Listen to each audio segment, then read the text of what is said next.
இவரின் முழு வீடியோ பார்க்க கீழே உள்ள பொம்மையின் விரலை தொடங்க போதும். இங்கே பல பயிர் சாகுபடி நடக்குது. இப்போ இந்த நிலத்தில் நீங்கள் பல பயிர் சாகுபடியை பார்க்க முடியும். மேலே இருக்கிறது தென்னை, பக்கத்தில் இருக்கிறது மா, அதுக்கு பக்கத்தில் இருக்கிறது வாழை, அது கீழே இருக்கிற அன்னாச்சி, இப்படி பல வகை பயிரை நம்மளால் ஒரே நிலத்தில் விவசாயம் பண்ணுறோம். உதாரணமாக இங்கே இருக்கிற தென்னை வருடம் முழுக்க பலன் கொடுக்கக்கூடியது. இங்கே இருக்கிற மா வருடத்துக்கு ஒரு முறை பலன் கொடுக்கக்கூடியது.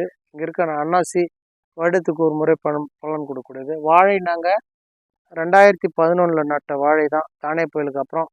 அதில் கொஞ்சம் கொஞ்சமாக இருக்கிற கன்றுகள் இன்னமும் மிச்சம் இருக்கிறது எங்களுக்கு பலன் தந்துட்டு தான் இருக்குது. அது கேப் போடுறதன் மூலமாக நம்ம சூரிய வெளிச்சத்தை கொஞ்சம் அறுவடை பண்ணுறது மூலமாக பயிர் வளர்ச்சி நல்லாயிருக்கும்.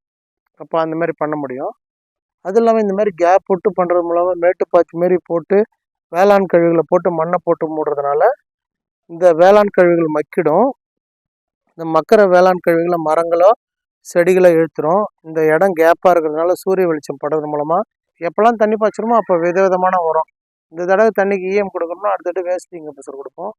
அதுக்கு அடுத்த பாசனத்துக்கு இயற்கையில கரைசல் கொடுப்போம். அதுக்கு அடுத்த பாசனத்துக்கு